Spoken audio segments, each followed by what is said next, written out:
Chapter 3.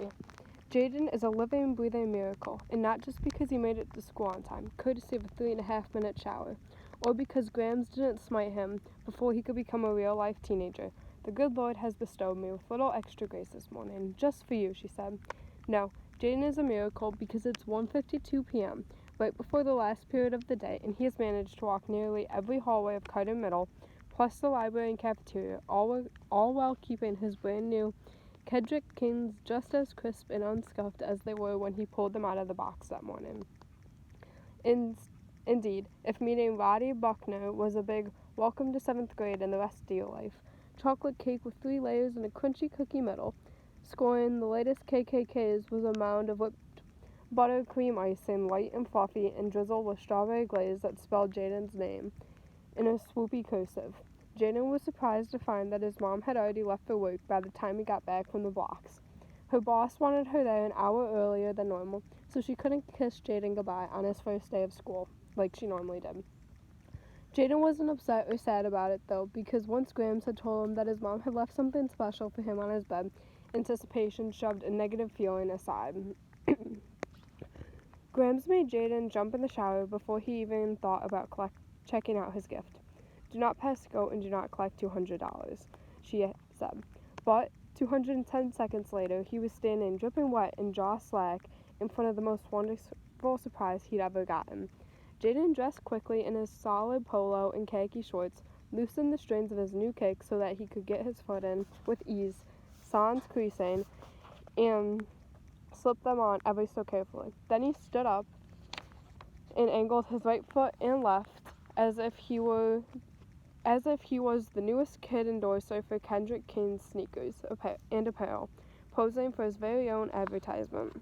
His heart was as full as his stomach on Thanksgiving night, but there was something else too. It was that feeling in his gut, that gnawing and clenching, when Jaden first found out how much the new Kendrick Canes cost, $130 plus tax. He had put the thought of ever owning them far from his mind. Now that they were on his feet, he was thrilled, of course, but the heaviness of knowing how hard his mother must have had to work to afford them was beginning to overshadow the thrill of owning the coolest shoes on the market.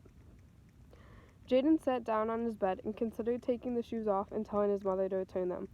Then he noticed an index card on the top of the packing paper inside the shoebox. His name and the date were written on the top in his mother's handwriting.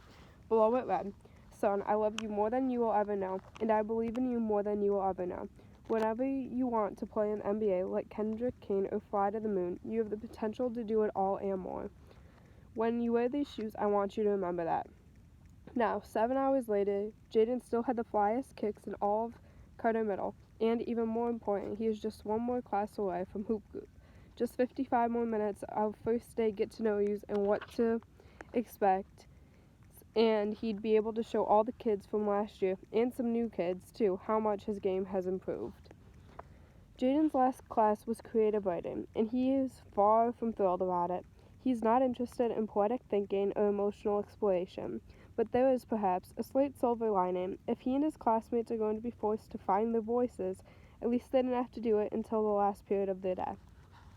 As he stops by his locker to drop off his history book and picks up his writing notebook, Jaden nearly bumps into the kid whose locker is right next to his. It's remarkable that Jaden did not notice him before, unloading and reloading his own book bag because the kid is big, maybe the biggest kid in the whole school. Jaden remembers seeing him around last year, but not very often and never in any of his own classes. "My bad," Jaden says. Then after a beat, "You good?" The kid studies Jaden's face as in complimenting the sincerity of his apology, as if trying to decide whether it merits an actual response. His eyes then soften with recognition. "You play basketball," he says.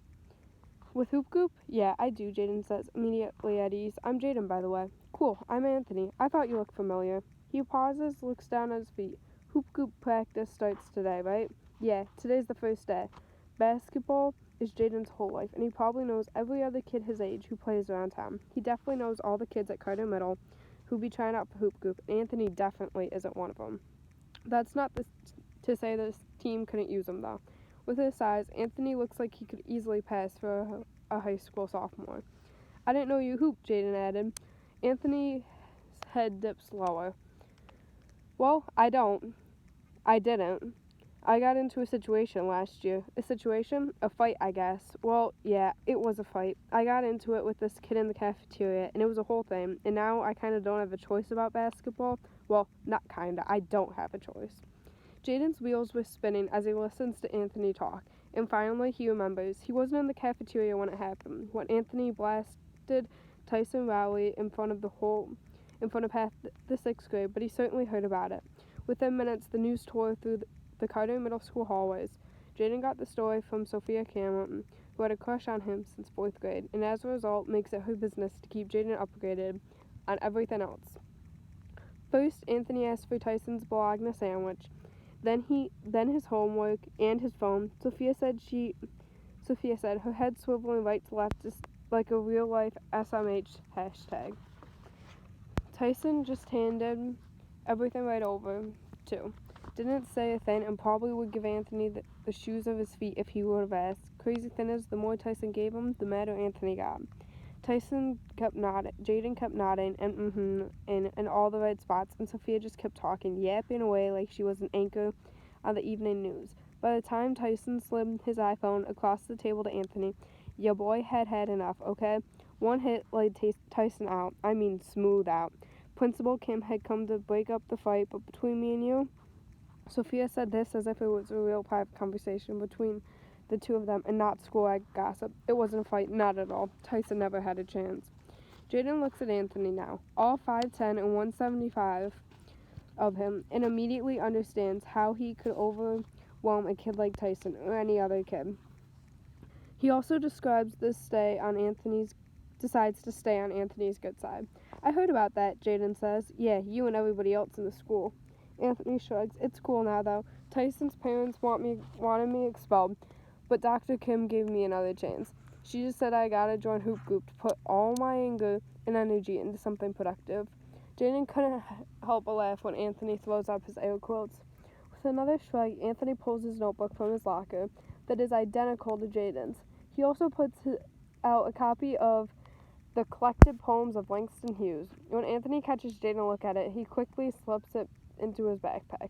Creative writing? Jaden says, that's where I'm going to. I guess that makes 3 of us, a voice from behind Jaden. Jaden turns around and finds Chris Kane smiling wide and leaning against a nearby locker. I see you got the new KKs, he said, pointing at the black and white gold shoes on Jaden's feet. He crosses his arms in front of his chest and nods with an air of artificial authority. I knew those colors would look best. Uncle Ken was trying to decide between a black and red or a silver and white version, but I told him to go with those. I can't lie, though. The black and red ones are fresh. I got a pair at the house. Yeah? Anthony says, stepping into the conversation. Why you got on them busted kicks from last year, then? Jaden struggles to keep his laugh to himself. Since 3rd grade, Chris has based an entire personality on the fact that he's Kendrick Kane's nephew. It was cool at first, back when everybody was 8.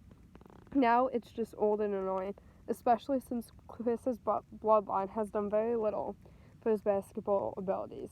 Chris's cheeks flush beneath his khaki-colored skin, and he looks around to see if anybody heard the diss. I keep all my new KKs locked in a safe at my house. I ain't trying to mess them up, you know what I'm saying. Unimpressed, Anthony shakes his head, hits Chris with a yeah right, and turns to head toward creative writing, leaving Jaden and Chris alone in the hallway. There's a moment between the two boys, a break in the conversation just long enough for them to size each other up and try to get a good sense of how the summer break changed the other. You playing in hoop group this year? Chris asked, his posture now upright and defiant. Yeah, Jaden said, adjusting his body language to match Chris. You? Chris chuckled. You already know, I've been waiting on this day for months. Jaden felt a pain of nervousness rip through him, as if Chris's confidence is an attack on his own game. But then he remembered Roddy's words and shakes it off. I bet, he says. I guess I'll see you out there then. Cool.